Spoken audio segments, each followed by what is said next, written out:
The marriage certificate still exists in the Louisiana State Archives, yellowed and brittle, bearing the names of Jeremiah Aldrich and Celeste, listed simply as property beneath his signature. What makes this document so disturbing isn't just the grotesque nature of the union between a plantation owner and his enslaved cook, but the 13 mysterious deaths that followed in the months after their wedding ceremony in March 1854. Local newspapers from that era, carefully preserved in private collections, hint at a conspiracy so elaborate and cruel that authorities buried the investigation to protect some of Louisiana's most prominent families. The truth behind this forced marriage reveals a web of betrayal, revenge, and systematic torture that shocked even the violence-hardened antebellum South. Before we continue with the story of Jeremiah Aldrich and the hellish fate that awaited him at Willowbrook Plantation, make sure to subscribe to our channel and let us know in the comments what state you're listening from. Now let me take you back to a time when honor meant everything and when broken trust could destroy a man in ways far worse than death. The events that led to that unholy marriage began 15 years earlier in the murky backwaters of the Mississippi Delta, where fortunes were made in human flesh and blood money flowed as freely as the muddy river itself. Jeremiah Aldrich wasn't born into the plantation aristocracy that defined Louisiana society in the 1840s. The son of a failed tobacco farmer from Kentucky, he arrived in New Orleans in 1839 with nothing but ambition burning in his chest and a willingness to engage in business that more established gentlemen wouldn't touch with their finest gloves.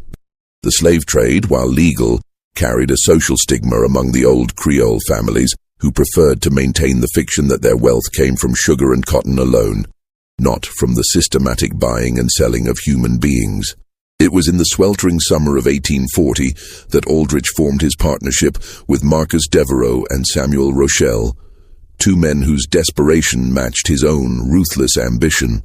Devereaux, the youngest son of a declining sugar baron, needed money to save his family's crumbling plantation from creditors. Rochelle, a former ship captain who'd lost everything to yellow fever and bad investments, possessed invaluable knowledge of the illegal slave routes from Cuba and the Caribbean islands.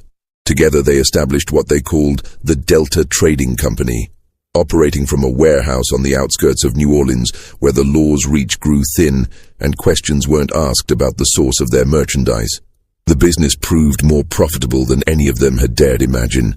While legitimate slave traders dealt in documented property with clear titles and health certificates, Aldrich's operation specialized in what they euphemistically called recovery services. They purchased enslaved people who had escaped from failed plantations, bought kidnapped free blacks from corrupt bounty hunters, and most lucratively, smuggled fresh captives from illegal ships that still crossed the Atlantic despite the official ban on international slave trade. The profit margins were extraordinary because their operating costs were minimal. They cared nothing for the health, housing, or basic humanity of their merchandise. For 3 years, the partnership flourished in the shadows of New Orleans society. They reinvested their profits into legitimate businesses, buying respectability along with property. Devereaux saved his family's plantation and expanded it into one of the most productive sugar operations in St. Charles Parish. Rochelle purchased a fleet of riverboats and became a respected shipping magnate. Aldrich himself acquired Willowbrook Plantation, a modest but profitable cotton operation about 40 miles upriver from New Orleans, complete with a grand colonial mansion that announced his arrival into Louisiana's planter elite. But success bred carelessness, and carelessness attracted attention from people who mattered.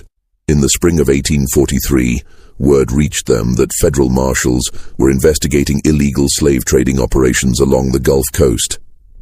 Someone had been asking questions about their business, examining shipping records, and worst of all, interviewing some of their former merchandise who had managed to escape or gain freedom through other means. The three partners met in emergency session in Aldrich's new study at Willowbrook, surrounded by leather-bound books he couldn't read and oil paintings of ancestors who weren't his own.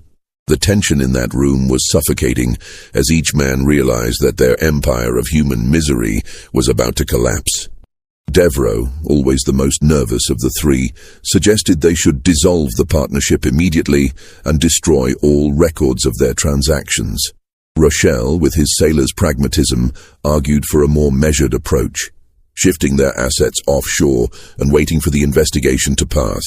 But Aldrich had a different solution, one that revealed the true depths of his moral bankruptcy. He had already decided to eliminate his partners and steal their combined assets, but he needed a plan that would remove suspicion from himself while silencing the two men who knew enough to destroy him. The solution came to him with the cold clarity of pure evil. He would murder both men and arrange the scene to suggest they had killed each other in a dispute over money. With Devereaux and Rochelle dead, he would be the sole survivor of a tragic business disagreement, free to disappear the evidence of their illegal activities while keeping all their accumulated wealth for himself. The murder took place on a humid evening in June 1843 at the warehouse that had served as their base of operations for 3 years. Aldrich had arranged the meeting under the pretense of planning their exit strategy from the slave trading business. He chose the location carefully. The warehouse district was largely abandoned after sunset, and the building itself was scheduled for demolition the following month as the city expanded its commercial port facilities. Aldrich arrived early, concealing a loaded pistol in his coat and a razor-sharp skinning knife in his boot. His plan was brutally simple. Shoot Devereaux first, then stage a knife fight with Rochelle that would end with both men dead and him claiming self-defense. He had even prepared false witnesses, 3 men he'd hired from the docks who would swear they'd seen Devereaux and Rochelle arguing violently earlier that day over missing money from their accounts. When his partners arrived, they found Aldrich already seated at their usual planning table, a bottle of expensive whiskey and 3 glasses arranged between stacks of ledgers and shipping documents. The conversation began normally, with Devereaux reviewing the legal threats they faced and Rochelle outlining a plan to transfer their assets to banks in Havana, where American law couldn't reach them. But as the evening wore on and the whiskey flowed, Aldrich steered the discussion toward their accumulated wealth, specifically the location of the cash reserves they'd hidden in various banks and safe houses around New Orleans. It was Rochelle who first sensed something wrong. The old sailor's instincts, honed by years of dangerous voyages and violent ports, picked up on subtle changes in Aldrich's demeanor. The way his eyes never quite met theirs, how his hand kept drifting toward his coat pocket, the tension in his voice when he asked about their individual account numbers and security arrangements. When Rochelle suggested they postpone the meeting and reconvene the following day with their lawyers present, Aldrich knew his window of opportunity was closing. The violence erupted with shocking suddenness. Aldrich drew his pistol and fired directly into Devereaux's chest before the younger man could react. The shot echoed through the empty warehouse like thunder, and Devereaux collapsed backward in his chair, blood spreading across his white shirt as his eyes went wide with shock and betrayal. But Rochelle, despite being caught off guard, proved more resilient than Aldrich had anticipated. The former sea captain overturned the heavy table between them and lunged forward with a broken whiskey bottle, slashing at Aldrich's face and opening a deep gash across his left cheek that would leave a permanent scar. What followed was a desperate struggle that lasted nearly 10 minutes, far longer than Aldrich had planned. Rochelle fought with the fury of a man who understood exactly what was happening and refused to die quietly. They crashed through crates of documents, scattered ledgers across the floor, and left blood trails on every surface as they grappled for control of the knife Aldrich had drawn from his boot. In the end, it was Rochelle's age that betrayed him. At 53, he simply couldn't match the younger man's strength and endurance. Aldrich finally managed to drive the blade deep into Rochelle's stomach, twisting it upward toward his heart, while the old sailor clawed desperately at his throat. But even as Rochelle died, he managed to gasp out words that would haunt Aldrich for the rest of his life. "My son knows everything. He'll come for you. When he's old enough, he'll make you pay." At the time, Aldrich dismissed these as the delusional ravings of a dying man. He had no idea that Marcus Devereaux's younger brother, Philippe, had been secretly documenting their illegal activities. or that Samuel Rochelle's 17-year-old son Henri possessed detailed knowledge of every transaction, every contact, and every crime the Delta Trading Company had committed over 3 years of operation. Aldrich spent the next 4 hours methodically arranging the crime scene to support his planned story. He placed Devereaux's body in a position suggesting the man had been shot while reaching for a weapon, then positioned Rochelle nearby with a bloody knife in his hand and defensive wounds that implied a struggle between the two victims. He scattered money around the room to suggest a dispute over finances, damaged the office safe to imply a robbery gone wrong, and even inflicted additional wounds on his own hands and arms to support his claim of being an innocent bystander caught in their violent confrontation. The false witnesses performed exactly as paid, testifying to police that they had seen Devereaux and Rochelle arguing earlier that evening about missing partnership funds. A corrupt dock worker claimed he'd heard shouting from the warehouse around the time of the murders, followed by gunshots and the sounds of a violent struggle. Most crucially, Aldrich had prepared a convincing explanation for his presence at the scene. He claimed he'd arrived to mediate the dispute between his partners, only to walk into a deadly confrontation that left him fighting for his own life. The New Orleans police, overwhelmed by more pressing crimes and eager to close a case involving 3 relatively respectable businessmen, accepted Aldrich's version of events with minimal investigation. The official report concluded that Devereaux and Rochelle had killed each other in a business dispute, with Aldrich barely escaping the same fate. Within a week, the warehouse was demolished as planned, destroying any remaining physical evidence of the partnership's illegal activities.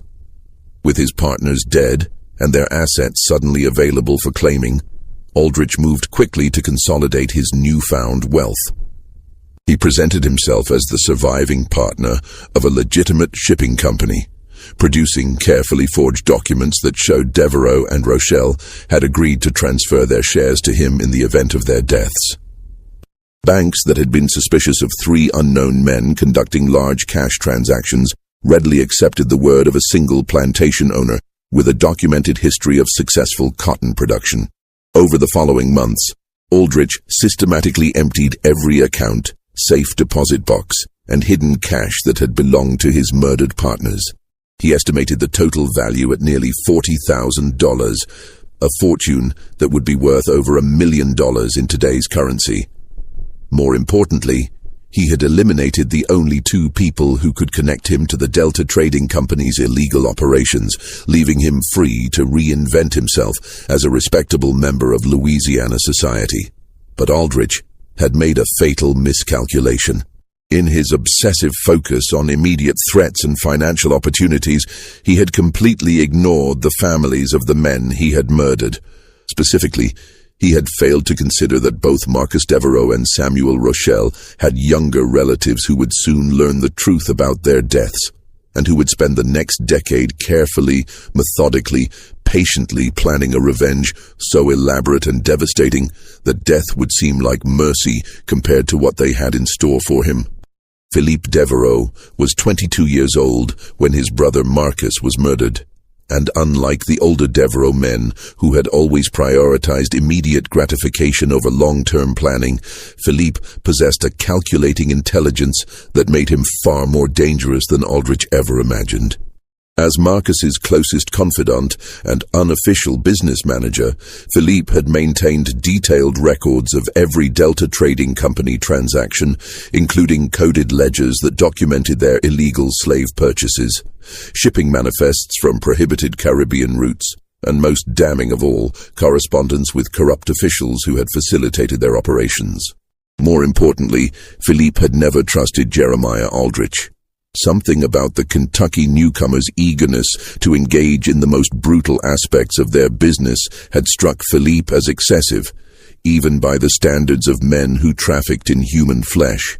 He had begun investigating Aldrich's background months before the murders, discovering inconsistencies in his stated history and financial irregularities that suggested far more complex motivations than simple greed.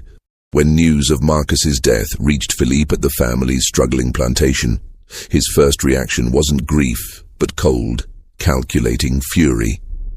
The official story made no sense to anyone who actually knew the 3 partners.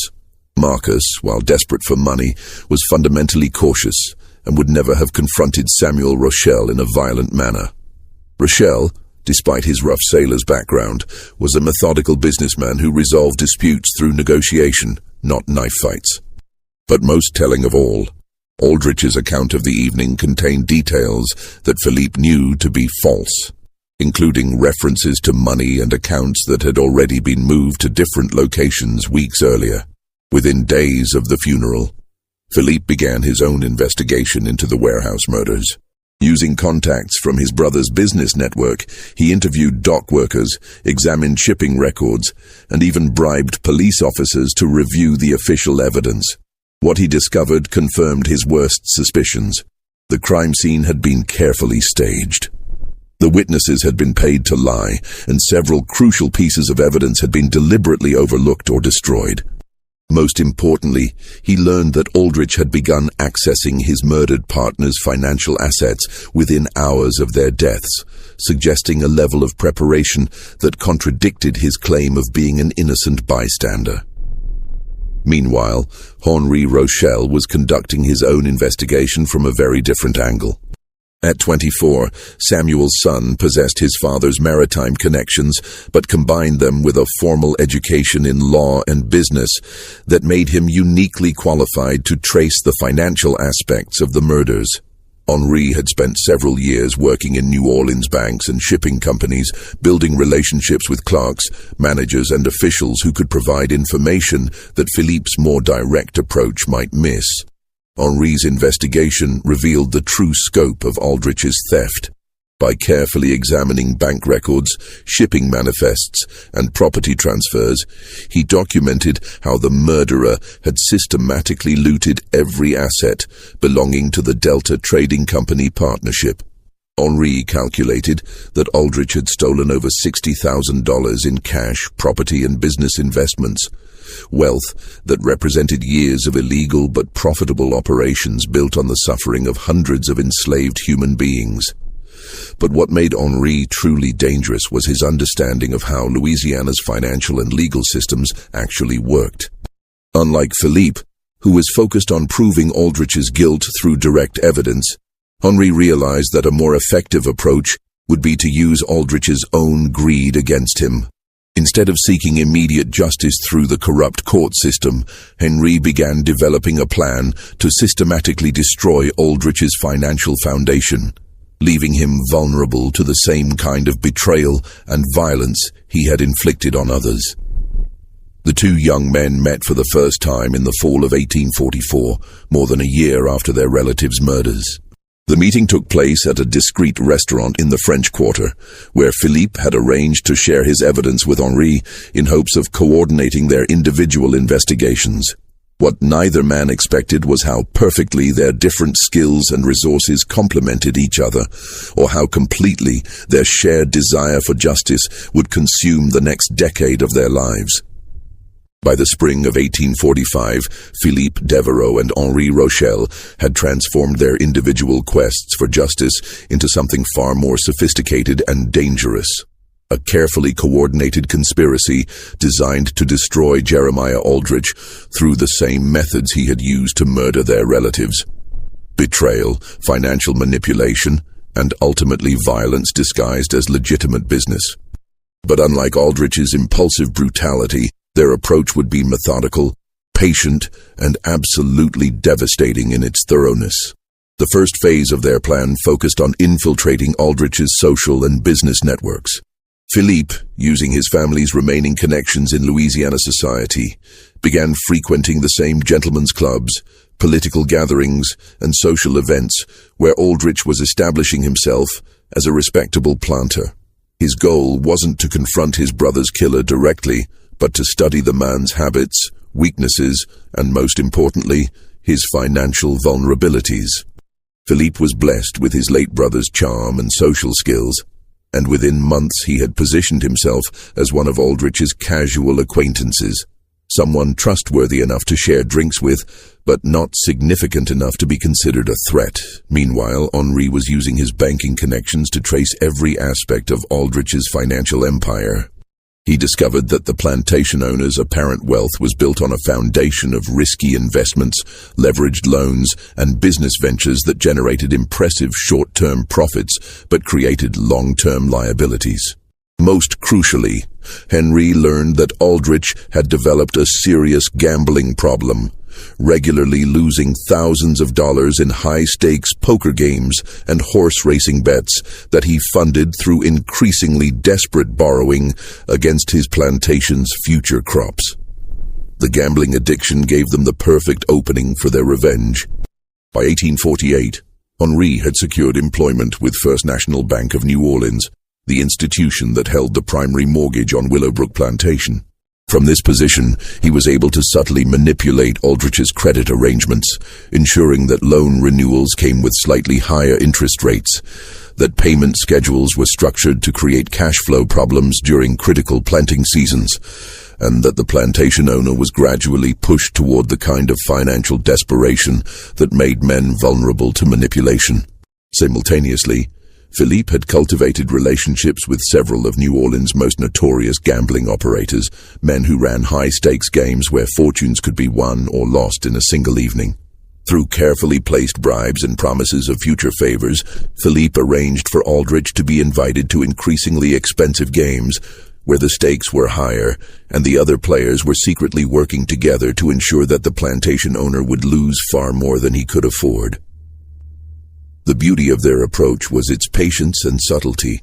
Rather than confronting Aldrich directly or seeking quick revenge through violence, they were systematically destroying the financial foundation that supported his social position and self-image. Every loan that came due created stress. Every gambling loss deepened his desperation, and every failed attempt to raise quick cash through risky investments pushed him closer to the kind of complete ruin that would leave him vulnerable to whatever final punishment they chose to inflict. By 1851, their efforts were beginning to show results. Aldrich's debts had grown to nearly $30,000, and the interest payments alone were consuming most of his plantation's annual profits. He had been forced to sell several parcels of his land to cover gambling losses, and rumors were circulating among Louisiana's planter elite that Willowbrook Plantation was in serious financial trouble. More importantly, Aldrich's personality was beginning to show the strain of constant financial pressure. He had become short-tempered, suspicious of his neighbors' motives, and increasingly desperate in his attempts to find new sources of income. But Philippe and Henri were not content with mere financial ruin. Their ultimate goal was to subject Aldrich to the same kind of humiliation and terror that their murdered relatives had experienced in their final moments. They wanted him to understand that his prosperity had been built on blood, that his respectability was a fiction, and that justice had finally found him despite all his careful planning and brutal efficiency. The final phase of their revenge would require them to push Aldrich beyond mere financial desperation into a position where he would be forced to accept whatever terms they offered, no matter how degrading or dangerous those terms might be. They needed him to be so completely trapped that death would seem preferable to the alternatives, but they also needed him alive long enough to fully appreciate the sophisticated nature of their vengeance. It was Henri who conceived the idea of using Aldrich's own enslaved people as instruments of his destruction. Every plantation owner lived in constant fear of slave rebellion, and that fear could be exploited by men who understood the psychological dynamics of the master-slave relationship. But rather than inciting an actual uprising, which would be both dangerous and morally problematic, Henri suggested a more subtle approach. They would use Aldrich's marriage to one of his own enslaved people as the ultimate humiliation, a public degradation that would destroy his social standing while leaving him legally powerless to escape the consequences. The selection of Celeste as the instrument of Aldrich's final humiliation was not random. Philippe and Henri had spent months studying every person who lived and worked at Willowbrook Plantation, looking for someone whose forced marriage to their target would create the maximum possible social damage, while also providing them with a reliable means of controlling Aldrich's ultimate fate. Celeste met all their requirements perfectly, but for reasons that went far deeper than her physical appearance or social status. At 38 years old, Celeste was indeed a large woman, but her size was the least remarkable thing about her from Philippe and Henri's perspective. What made her invaluable to their plans was her intelligence, her complete loyalty to her own survival, and most importantly, her absolute hatred for Jeremiah Aldrich. Unlike many enslaved people who had learned to hide their true feelings behind masks of compliance, Celeste had never bothered to conceal her contempt for the man who owned her. She performed her duties as head cook efficiently and without complaint, but anyone who observed her carefully could see the cold fury that burned behind her eyes whenever Aldrich was present. Her hatred had deep roots. Celeste had been purchased by Aldrich in 1847 from a failed plantation in Mississippi, where she had been separated from her husband and 3 children, who were sold to different owners in different states. The separation was not economically necessary. Aldrich could have afforded to purchase her entire family, but he had chosen to buy only Celeste because he needed an experienced cook and saw no profit in acquiring what he dismissively called unnecessary mouths to feed. When Celeste had begged him to at least purchase her youngest child, a 10-year-old daughter, Aldrich had laughed and told her that he was running a plantation, not an orphanage for colored children. For 7 years, Celeste had endured the daily humiliation of preparing elaborate meals for the man who had destroyed her family, serving him expensive delicacies while she survived on scraps and kitchen leftovers. She had watched him entertain guests with stories of his business successes, knowing that his wealth had been built on stolen money and murdered partners. She had cleaned blood from his clothes when he returned from mysterious nighttime trips, and she had seen him burn documents and letters in the kitchen fireplace during his increasingly desperate attempts to hide evidence of his financial troubles. More importantly, Celeste had gradually accumulated detailed knowledge of Aldrich's daily routines, his personal habits, his health problems, and his growing paranoia about potential threats from creditors and business rivals. She knew which foods he preferred, which medicines he took for his chronic stomach ailments, and which rooms of the plantation house he visited most frequently. This knowledge made her an perfect potential ally for anyone seeking to manipulate or harm her owner, but it also made her extremely valuable to Philippe and Henri's specific plans for revenge. The approach to Celeste required delicate handling. Neither Philippe nor Henri could risk direct contact with an enslaved person on Aldrich's property, as such contact would be both legally dangerous and likely to arouse suspicion. Instead, they used intermediaries, free people of color who worked in New Orleans markets and had legitimate reasons for occasional visits to rural plantations. Through these contacts, they gradually established communication with Celeste, initially offering small amounts of money in exchange for information about Aldrich's activities and habits. What they discovered exceeded their expectations. Celeste not only possessed detailed knowledge of her owner's vulnerabilities, but she had been conducting her own subtle campaign of psychological warfare against him for years. She had been deliberately oversalting his food to aggravate his stomach problems, accidentally breaking his favorite dishes and personal items, and spreading rumors among the other enslaved people about his financial troubles and potential plans to sell them to cover his debts. Her actions had been careful and deniable, designed to create stress and paranoia without providing clear evidence of deliberate sabotage. When Philippe and Henri finally revealed their true identities and their plans for Aldrich's destruction, Celeste's response was immediate and unequivocal. She would do whatever was necessary to help them destroy the man who had murdered their relatives and ruined her own life. The only condition she demanded was that her cooperation be rewarded with freedom and safe passage to Canada, where she hoped to eventually locate her surviving children. Philippe and Henri agreed immediately, recognizing that they had found not just a tool for their revenge, but a partner whose personal motivations aligned perfectly with their own quest for justice. The final details of their plan took shape over several months of careful coordination. Aldrich would be pushed into complete financial ruin through a series of manipulated gambling losses and called loans, leaving him vulnerable to an offer he could not refuse: marry Celeste in a legal ceremony, or face immediate death at the hands of his creditors. The marriage would destroy his social standing and provide Philippe and Henri with legal access to his property through their control of his wife. Most importantly, it would place Celeste in a position where she could gradually poison Aldrich over several months, causing him to suffer the same slow, agonizing death that their murdered relatives had experienced. But the plan required one more crucial element: timing. They needed to ensure that Aldrich's financial collapse coincided with a period when he would be isolated from potential allies and unable to seek help from law enforcement or political connections. The opportunity came in early 1854, when Henri learned that Aldrich was planning to attend a high-stakes gambling tournament in New Orleans, hoping to win enough money to save his plantation from foreclosure.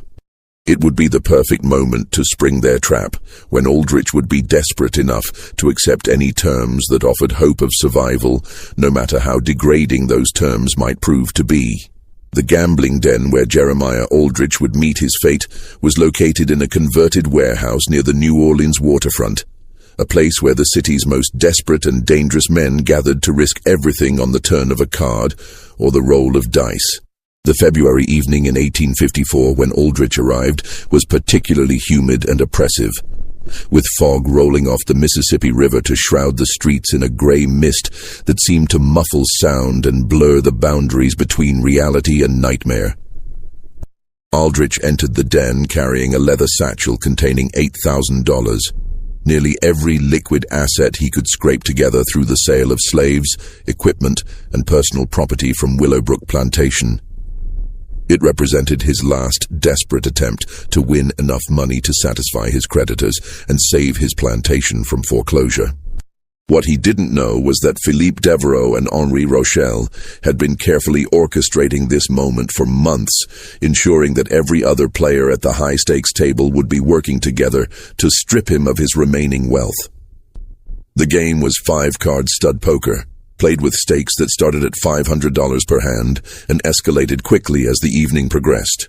Aldrich initially experienced moderate success, winning enough smaller pots to believe that his luck might finally be changing. But as the stakes increased and the alcohol flowed more freely, he began making increasingly reckless bets, driven by a combination of desperation and the false confidence that came from his early wins. By midnight, Aldrich had lost more than half of his stake, but he continued playing with the desperate intensity of a man who understood that this was literally his last chance to save himself from complete ruin. The other players, following Philippe's careful instructions, allowed him to win occasional hands to keep him at the table, but gradually increased the pressure until he was betting amounts that represented his entire remaining fortune on single draws of cards. The final hand began just after 2 o'clock in the morning, when the fog outside had grown so thick that the gaslight from the street lamps barely penetrated the warehouse windows. Aldrich was dealt what appeared to be a strong hand, a pair of kings showing, with the possibility of a full house if the hidden cards fell correctly. Confident that this was his moment to recover his losses and perhaps even win enough to solve his financial problems permanently, he pushed his remaining $3,000 into the center of the table. But the other players had been dealt even stronger hands, and more importantly, they had been coordinating their bets to ensure that the final pot would be large enough to completely bankrupt Aldrich while leaving him with debts far exceeding anything he could possibly repay. When the cards were finally revealed, Aldrich's pair of kings lost to a full house held by a man he didn't recognize, a cold-eyed stranger who collected the winnings with the methodical efficiency of someone who had been certain of the outcome from the beginning. As the reality of his complete financial destruction began to sink in, Aldrich sat frozen at the empty table, staring at the felt surface where his last hope had just evaporated. The other players had already departed, but the stranger who had won the final hand remained seated across from him, studying Aldrich with the intensity of a scientist examining an interesting specimen. After several minutes of oppressive silence, the stranger finally spoke, his voice carrying a slight French accent that seemed familiar, but which Aldrich couldn't immediately place. "Mr. Aldrich," the man said, "I believe we need to discuss your outstanding obligations. You see, the gentlemen who just departed are not merely gamblers. They represent certain business interests that have been very patient with your financial difficulties. But patience, like luck, eventually runs out. It was at this moment that Philippe Devereaux stepped out of the shadows near the warehouse entrance, his face illuminated by the flickering gaslight in a way that made his resemblance to his murdered brother unmistakably clear. Aldrich's blood turned to ice as he recognized the features he had seen twisted in pain and shock 11 years earlier, when Marcus Devereaux had died with a bullet in his chest and betrayal in his eyes. "You look like you've seen a ghost, Jeremiah," Philippe said, moving closer to the table with predatory grace. "Perhaps because you have. My name is Philippe Devereaux, and I believe you knew my older brother Marcus quite well. In fact, you were the last person to see him alive, weren't you?" The warehouse suddenly felt impossibly cold despite the humid Louisiana air outside. Aldrich's hands began to shake as the full scope of his situation became clear. This had never been a random gambling tournament or a chance to save his plantation. It had been an elaborate trap, planned and executed with the kind of methodical precision that spoke of years of patient preparation and unlimited hatred. Henri Rochelle emerged from another corner of the warehouse, completing the triangle of accusers that surrounded Aldrich at the poker table. "My father Samuel always said you were clever, Mr. Aldrich. Clever enough to murder 2 men and steal their life's work. But apparently not clever enough to realize that dead men sometimes leave behind sons who remember their father's stories and never forget their father's killers."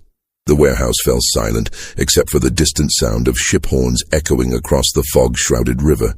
Aldrich sat paralyzed between his accusers, his mind racing through possible escapes and finding none. He was alone in an isolated building with 2 men who had spent over a decade planning his destruction, and his complete financial ruin meant that no one would be looking for him if he simply disappeared into the Mississippi Delta. Philippe moved to the chair directly across from Aldrich, settling himself with deliberate care before speaking again. "We know everything, Jeremiah. We know about the Delta Trading Company and your illegal slave trading operations. We know about the warehouse where you murdered our fathers in cold blood. We know about the forged documents and the bribed witnesses and the systematic theft of everything they had worked to build. Most importantly, we know that you've been living on blood money for 11 years, building your respectable plantation lifestyle on the foundation of their corpses." Henri approached from the other side, producing a leather folder filled with documents that he spread across the poker table like evidence in a courtroom. "These are copies of every financial transaction you've made since 1843, Mr. Aldrich. Bank records showing how you looted our father's accounts. Property transfers demonstrating how you acquired assets that rightfully belonged to their estates. Even correspondence with some of the corrupt officials who helped you cover your tracks. Officials who have since become far more concerned with their own survival than with protecting yours." The evidence was overwhelming and undeniably authentic. Aldrich recognized documents he thought had been destroyed years ago, financial records that could only have been obtained through extensive investigation and careful bribes, and most damning of all, sworn statements from people who had witnessed various aspects of his crimes but had remained silent until now. Philippe and Henri had built a case that would not only prove his guilt in any court of law, but would also implicate dozens of other prominent Louisiana citizens who had unknowingly helped him launder his stolen wealth. "The question now," Philippe continued, "is what we intend to do with this information. We could turn it over to federal authorities, who would be very interested in prosecuting not only you, but everyone who helped you integrate stolen money into Louisiana's banking system. Or we could arrange for certain parties in New Orleans to learn that you've been operating under false pretenses for over a decade, living a lie built on the murder of their business associates and friends. I suspect that either approach would result in your death, probably preceded by considerable unpleasantness." Aldrich finally found his voice, though it came out as little more than a whisper. "What do you want? Money? I can get money. My plantation is worth—" "Your plantation is worthless," Henri interrupted. "We hold the mortgage, remember, along with most of your other debts. We've been systematically acquiring your obligations for years, Mr. Aldrich. Every loan you've taken, every gambling debt you've accumulated, every financial arrangement that's kept you afloat, it all belongs to us now. You have nothing left to bargain with except your life. And frankly, we're not particularly interested in preserving that either. The warehouse seemed to grow colder as the implications of their words sank in. Aldrich was not just bankrupt, he was completely at their mercy, dependent on their whims for his continued existence. Everything he had built, every comfort he had enjoyed, every aspect of the respectable life he had constructed, had been systematically stripped away by the sons of the men he had murdered. But as terrifying as his situation was, some part of his mind still refused to accept that death was inevitable.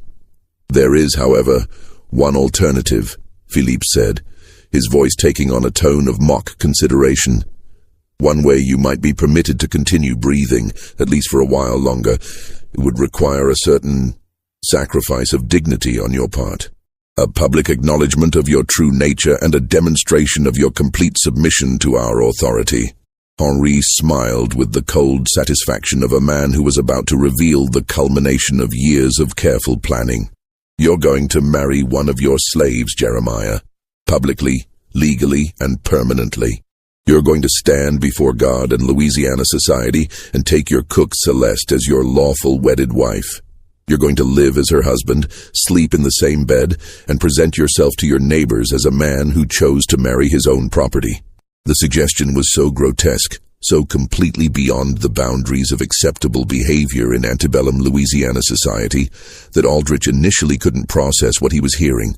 Marriage between a white plantation owner and an enslaved person wasn't just socially unacceptable, it was legal suicide, social annihilation, and personal humiliation on a scale that would make death seem merciful by comparison. You're insane, Aldrich whispered. No one would ever. It's impossible. No preacher would perform such a ceremony. No court would recognize. Actually, we've already made the necessary arrangements, Philippe replied smoothly. There's a minister in Natchitoches parish who's quite heavily in debt to certain gambling establishments. He's agreed to perform a completely legal ceremony, properly witnessed and documented. As for the courts, well, Louisiana law is quite clear that marriage contracts, once properly executed, are binding regardless of the circumstances under which they were created. You would be legally married to Celeste, with all the rights and obligations that entails. Henri leaned forward across the table, his eyes glittering with malicious satisfaction. The beauty of this arrangement, Mr. Aldrich, is that it gives you a choice. You can refuse our generous offer and face immediate consequences for your crimes, consequences that would involve considerably more physical pain than you might imagine. Or you can accept temporary humiliation in exchange for continued life, however degraded that life might become. The warehouse fell silent again as Aldrich wrestled with the impossible decision. Death would be final, but at least it would preserve some vestige of his reputation. His neighbors might remember him as a man who had gambling problems and business failures, but they wouldn't know the truth about his murders or his crimes.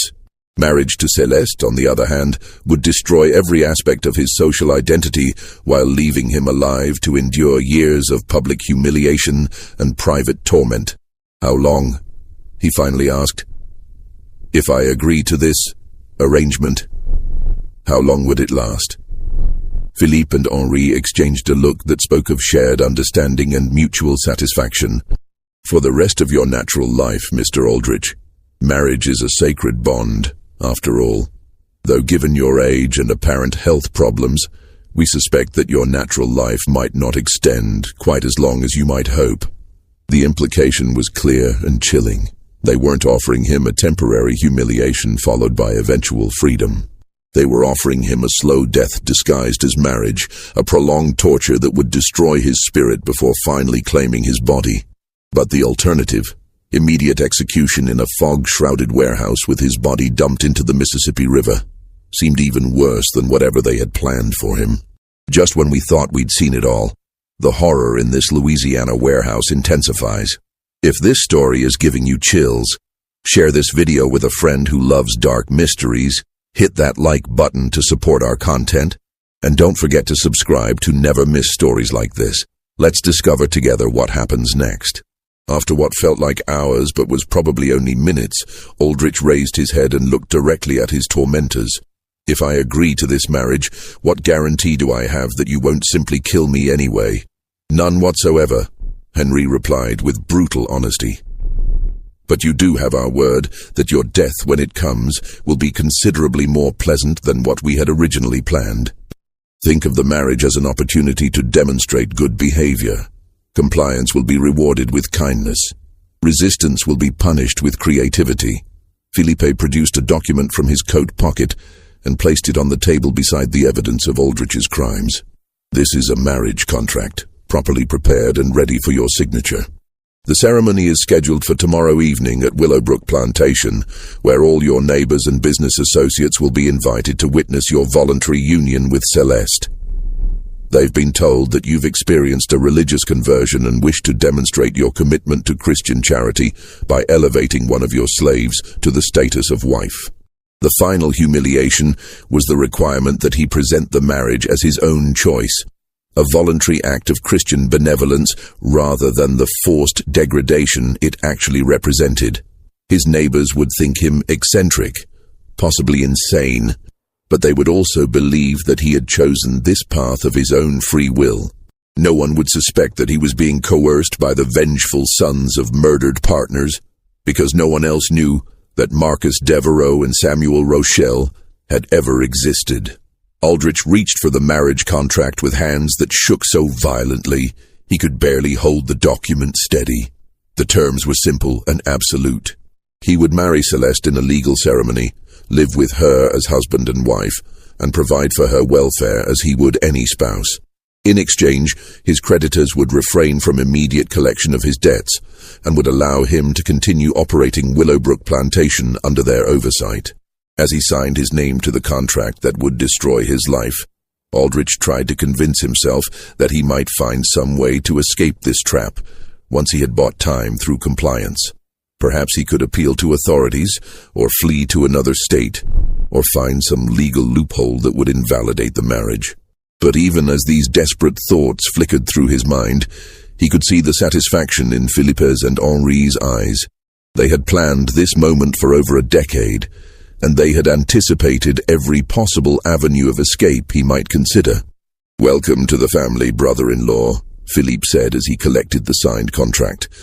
"We'll see you tomorrow evening for the ceremony. I trust you'll dress appropriately for such a momentous occasion." The morning of March 15, 1854, dawned grey and oppressive, with heavy clouds threatening rain and a humid wind that carried the stench of rotting vegetation from the nearby swamps.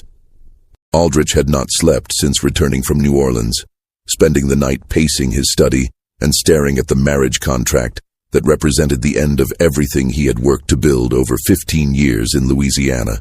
Celeste had been informed of the arrangement through intermediaries, though she pretended surprise when Aldrich awkwardly attempted to explain the situation during breakfast. She listened to his stammering account of financial difficulties and social obligations with the kind of patient attention that a parent might show to a child confessing minor misbehavior. When he finished his pathetic explanation, she simply nodded and said, "Yes, Master Aldrich, I understand. I'll prepare myself for the ceremony." The calm acceptance in her voice terrified him more than anger or resistance would have. It suggested a level of preparation and coordination that implied she had known about the plan long before he had been forced to agree to it. As he watched her move efficiently around the kitchen, preparing what would be their last meal as master and slave, Aldrich began to realize that his tormentors had been far more thorough in their planning than he had initially understood.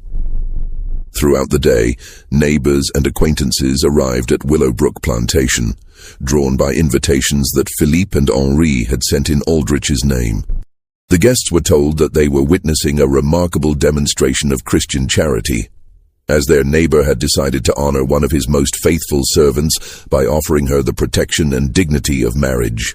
Most arrived expecting to see some sort of elaborate joke or perhaps evidence that Aldrich had finally succumbed to the mental instability that his recent financial troubles seemed to suggest. What they found instead was a properly organized wedding ceremony, complete with decorations, refreshments, and a nervous groom who seemed genuinely committed to the bizarre proceedings. Aldrich had dressed in his finest clothes, as Philippe had suggested, and he played his role with the desperate conviction of a man who understood that his survival depended on a convincing performance. When guests asked about his unusual decision, he repeated the explanation about religious conversion and Christian duty, with enough apparent sincerity that most accepted it as the eccentric choice of a man under considerable stress. Celeste appeared for the ceremony, dressed in a simple but elegant gown that someone had provided for the occasion. At 38, she was indeed a large woman, but she carried herself with dignity and composure that impressed even the skeptical guests. More importantly, she seemed genuinely pleased by the attention and respect she was receiving, smiling graciously at the assembled crowd and thanking them for witnessing what she called the most important day of my life. The minister from Nachitoches parish performed the ceremony with professional efficiency, reading the traditional vows and asking for the appropriate responses from both bride and groom. When he reached the part about speaking now or forever holding your peace, several guests shifted uncomfortably, but no one was brave enough to challenge what appeared to be a legal and voluntary union between consenting adults. Aldrich's voice barely carried beyond the first row of witnesses when he spoke his vows, but Celeste's responses were clear and confident. She promised to love, honor, and obey her new husband with the kind of conviction that made the ceremony seem almost normal, as if marriages between plantation owners and their former slaves were commonplace events in Louisiana society. The most disturbing moment came when the minister pronounced them husband and wife and instructed Aldrich to kiss his bride. The plantation owner's face went pale as he leaned forward to fulfill this final requirement, and for a moment it seemed as though he might collapse entirely. But Celeste steadied him with surprising gentleness, rising on her toes to meet his lips in a brief, chaste kiss that sealed their legal union and began the final phase of his destruction. As the guests departed, most shaking their heads in bewilderment at what they had witnessed, Aldrich found himself alone with his new wife in the plantation house that had once represented his successful integration into Louisiana society. The building suddenly felt foreign and threatening, as if the marriage ceremony had transformed familiar rooms into alien spaces where he no longer belonged. Celeste moved through the house with the confidence of someone who understood that the power dynamic had shifted permanently. She began rearranging furniture and personal belongings with casual authority, making changes that emphasized her new status as mistress of the household. When Aldrich attempted to protest one of her decisions, she fixed him with a stare that contained years of accumulated hatred and quietly said, "We're married now, Jeremiah. Husband and wife. Partners. I think it's time we started acting like it, don't you?" That first night, as they lay in the same bed that had once been his private sanctuary, Aldrich understood that his tormentors had devised a punishment far more sophisticated than simple death. They had trapped him in a daily reminder of his powerlessness, surrounded him with the constant presence of someone who knew exactly what he had done and exactly what he deserved. Every meal she cooked, every word she spoke, every gesture of apparent affection would be a calculated reminder that his comfortable life had been built on blood and theft. But the true horror was yet to come. As Aldrich would soon discover, the marriage was not the culmination of Philippe's and Henri's revenge. It was merely the beginning of a slow, methodical destruction that would make his final moments in that warehouse seem merciful by comparison. The first month of marriage passed with deceptive normalcy, as Celeste settled into her new role with an efficiency that impressed even Aldrich's remaining neighbors.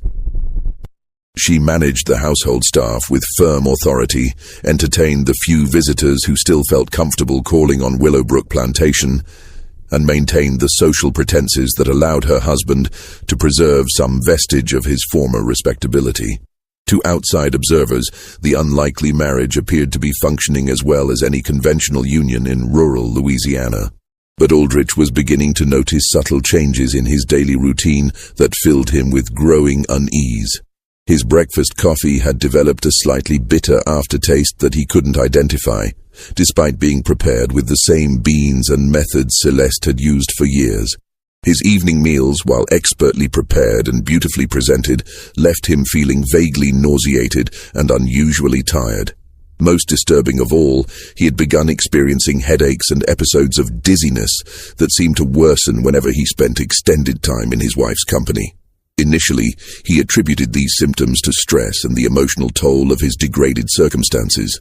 The humiliation of his forced marriage, combined with his awareness of his complete dependence on Philippe's and Henri's continued mercy, was certainly enough to cause physical problems.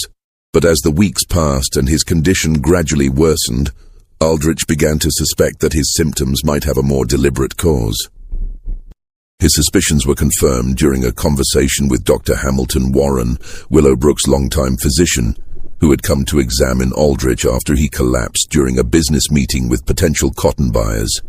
Dr. Warren's preliminary examination revealed symptoms consistent with chronic poisoning, specifically the gradual accumulation of toxic substances that were slowly destroying his digestive system and nervous functions. "Your condition is quite serious, Mr. Aldrich," Dr. Warren explained as he packed his medical instruments. "The symptoms suggest prolonged exposure to arsenic or a similar metallic poison. Such poisoning typically occurs over several months, with the victim experiencing increasing weakness, digestive problems, and neurological deterioration. Without immediate treatment and removal from the source of contamination, the condition is invariably fatal." The diagnosis confirmed Aldrich's worst fears about his wife's true intentions. Celeste was systematically murdering him with the same patient methodology that Philippe and Henri had used to destroy his finances and social standing. She was administering poison in carefully measured doses, probably mixed into his food or drink, creating a slow death that would appear natural to anyone who wasn't specifically looking for signs of deliberate harm. But confronting Celeste directly would be both dangerous and pointless. She was protected by her legal status as his wife, her apparent innocence of any wrongdoing, and most importantly, her connections to the two men who controlled every aspect of his continued existence. If he accused her of poisoning him, she could simply deny the charges while Philippe and Henri arranged for more immediate and violent consequences for his paranoid accusations against their chosen instrument of justice. Instead, Aldrich began taking elaborate precautions to protect himself from further poisoning. He started preparing his own meals in secret, using ingredients he personally selected and cooking utensils that he kept hidden in his study. He avoided drinking anything that Celeste had prepared, relying instead on water from a well that only he could access. Most importantly, he began sleeping in a locked guest room rather than sharing the marital bed where his wife might have opportunities to administer poison while he was unconscious. These defensive measures provided temporary relief from his symptoms, but they also created new problems that threatened to expose his growing paranoia to outside observers. Neighbors who visited Willowbrook Plantation began commenting on his gaunt appearance, his nervous behavior, and his obvious reluctance to eat or drink anything in his wife's presence. Word spread throughout the parish that Jeremiah Aldrich was displaying signs of mental instability, possibly as a result of the stress associated with his unusual marriage. Celeste played her role in this psychological campaign with masterful skill. When guests expressed concern about her husband's behavior, she responded with the kind of patient worry that a devoted wife might show for a beloved spouse who was suffering from illness or mental disturbance. She prepared elaborate meals that he refused to eat, offered him drinks that he declined with obvious suspicion, and generally behaved like a woman whose efforts to care for her husband were being rejected by a man who was losing touch with reality.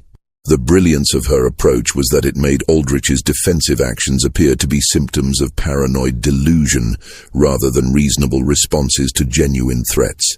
His refusal to eat her cooking looked like irrational fear rather than intelligent caution. His secretive behavior and obvious mistrust of his wife seemed like evidence of mental breakdown rather than proof that he was being systematically murdered. Most devastatingly, his attempts to explain the situation to Dr. Warren and other trusted associates were dismissed as the ravings of a man who had been driven insane by financial stress and social humiliation.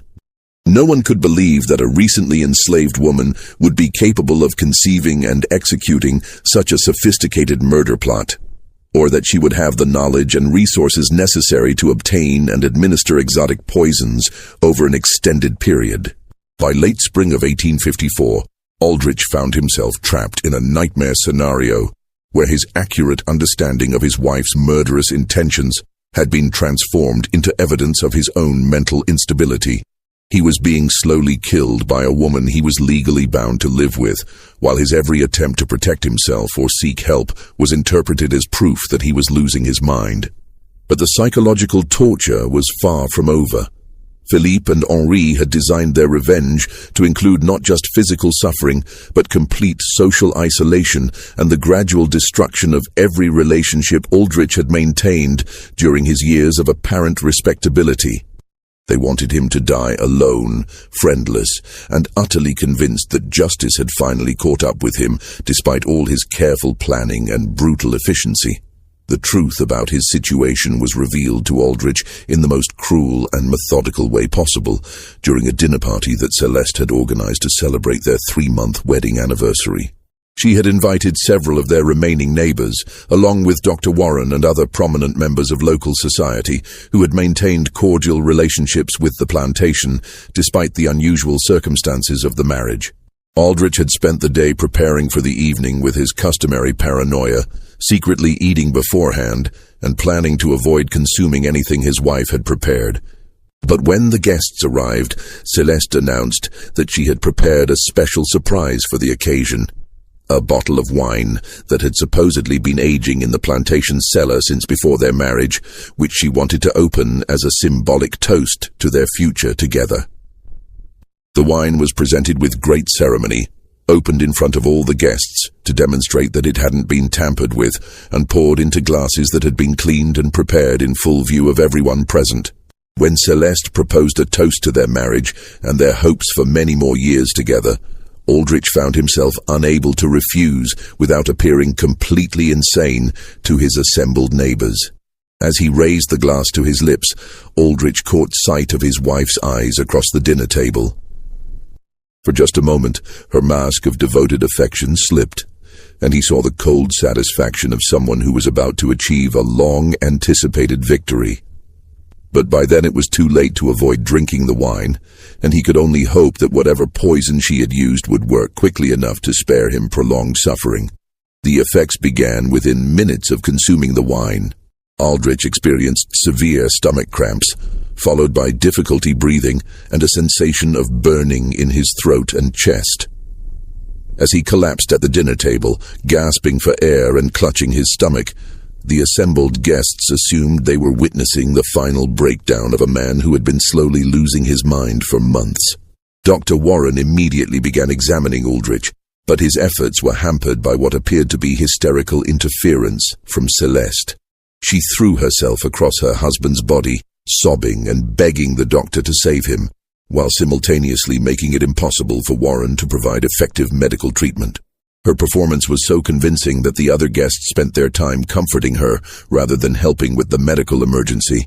But as Aldrich lay dying on his own dining room floor, Celeste leaned close to his ear and whispered words that revealed the true scope of the conspiracy that had destroyed his life. Marcus Devereaux was my cousin, Jeremiah. Samuel Rochelle was my uncle by marriage. I've been working with Philippe and Henri since 1845, waiting for the perfect opportunity to watch you die the way you made them die, slowly, painfully, and completely alone. The revelation that his wife was not merely a tool of his enemies, but an active participant in their family conspiracy, added a final layer of horror to Aldrich's death. He had been living for months with a woman whose hatred was personal and immediate, not just hired or coerced. Every meal she had cooked, every conversation they had shared, every moment of apparent domestic tranquility had been part of an elaborate performance designed to maximize his suffering while minimizing suspicion about the true cause of his decline. As his vision darkened and his breathing became increasingly labored, Aldrich could hear Celeste continuing her performance for the benefit of their guests.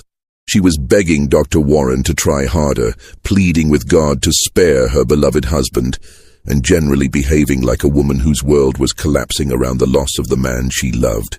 The other guests were offering comfort and support, completely convinced that they were witnessing a tragic accident rather than the culmination of an 11-year quest for revenge.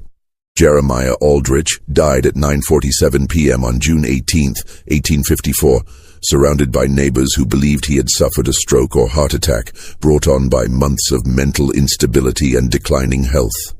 Dr. Warren's official cause of death was listed as natural causes associated with prolonged nervous exhaustion, a diagnosis that satisfied everyone except Philippe Devereaux and Henri Rochelle, who knew exactly what had killed him and why. The funeral was well attended, with Celeste playing the role of grieving widow with such conviction that several prominent ladies from neighboring plantations offered to help her manage Willowbrook Plantation during her period of mourning.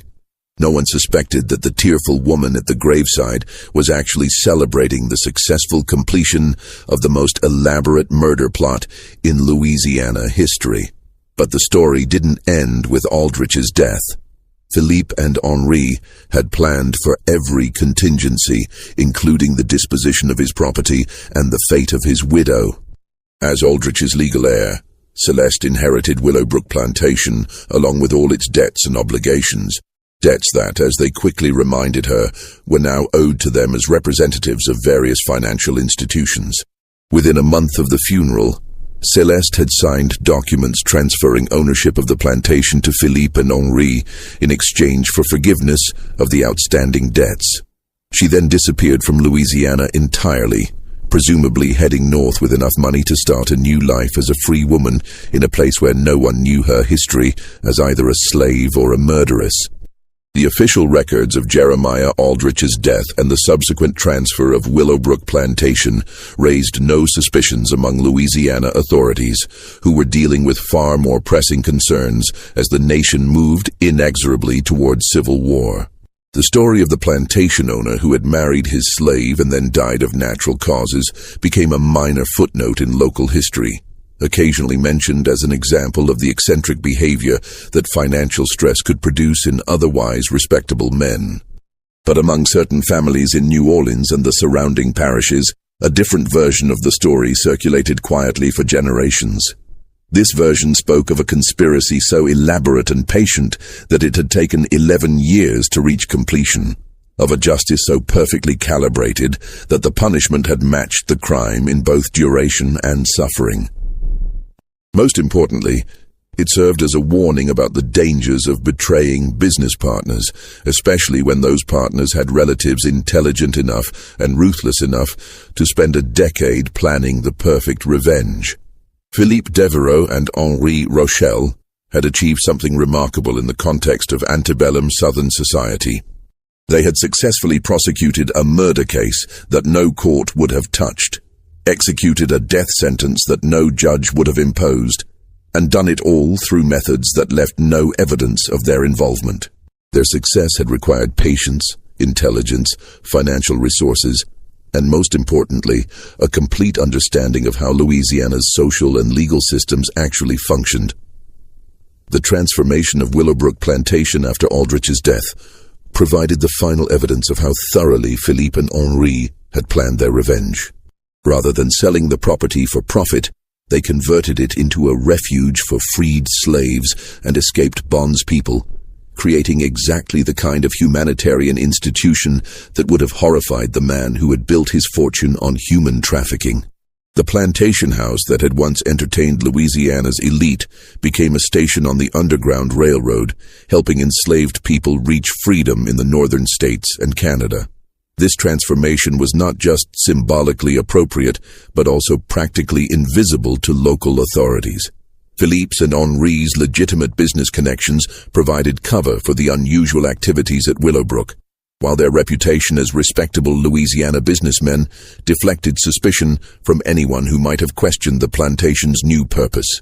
They had used their enemy's own property to continue the fight against the institution that had made him wealthy, turning his legacy into a weapon against everything he had represented.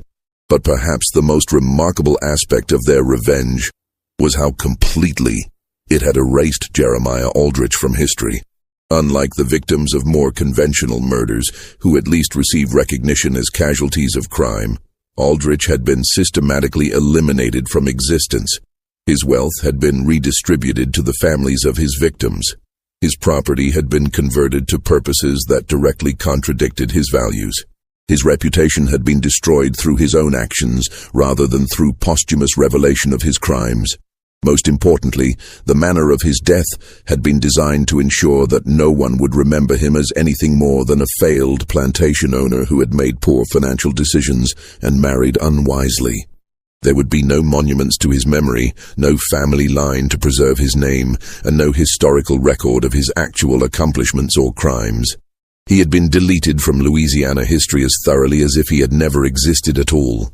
This mystery shows us that justice sometimes operates outside the boundaries of legal institutions, particularly in societies where those institutions are designed to protect the powerful at the expense of the vulnerable. What do you think of this story? Do you believe everything was revealed? Leave your comment below. If you enjoyed this tale and want more horror stories like this, subscribe, hit the notification bell, and share with someone who loves mysteries. See you in the next video.